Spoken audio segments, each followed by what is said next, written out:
Hello mga kapatid, share ko lang ang Bible verse na sa Tagalog from Corinthians 2, 4 verse 17. Sapagkat ang mga paghihirap na dinaranas namin sa mundong ito ay panandalian lamang at hindi naman ganon mabigat. At dahil sa aming mga paghihirap, may inihandang gantimpala ang Diyos para sa amin na mananatili magpakailanman at hindi mapapantayan. This is a very beautiful verse, guys. Kaya mas maganda talagang binabasa ko sa Tagalog para mas naiintindihan ko. As a Christian, lahat tayo po makakaranas ng pagsubok sa buhay. Lalo na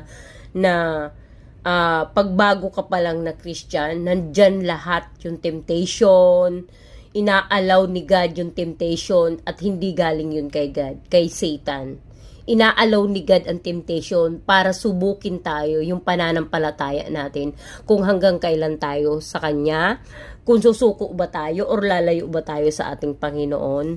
Kaya kung bago lang kayo mga kapatid sa pananampalataya katulad ko, huwag kayong sumuko.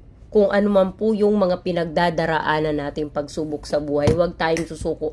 Panghawakan natin ang salita ng Panginoon. Ang hirap man i-share dito ang struggle ko, but I have struggle in my life now.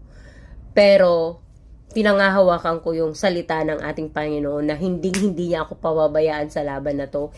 Hindi niya ako iiwan at hindi dapat ako sumuko dahil yung mga promise niya ang pinangahawakan ko na He never abandon us, He never leave us, He never forsake me. So, yun at yung promise niya that He is faithful. So, yun ang pinangahawakan ko. One day, ibibigay ni God yung prayer ko. At alam ko, at ngayon pa lang, kiniklaim ko na ibibigay ni God yung prayer ko na yon sa Kanya. At sana ganun din yung faith nyo na manampalataya tayo sa Kanya, maniwala tayo, trust the Lord with all your heart. Huwag tayong mag-lean sa ating own understanding. Trust in the Lord with all your heart. Do not lean to your own understanding. Nasa Psalms din po yan. So, maniwala lang tayo na may ginagawa ang Diyos. Huwag nating isipin na natutulog ang Diyos, kundi may ginagawa siya sa atin sa araw-araw ng ating buhay. God is good all the time. Masama man o mabuti ang nangyayari sa ating buhay, always remember, Jesus loves you. God bless everyone.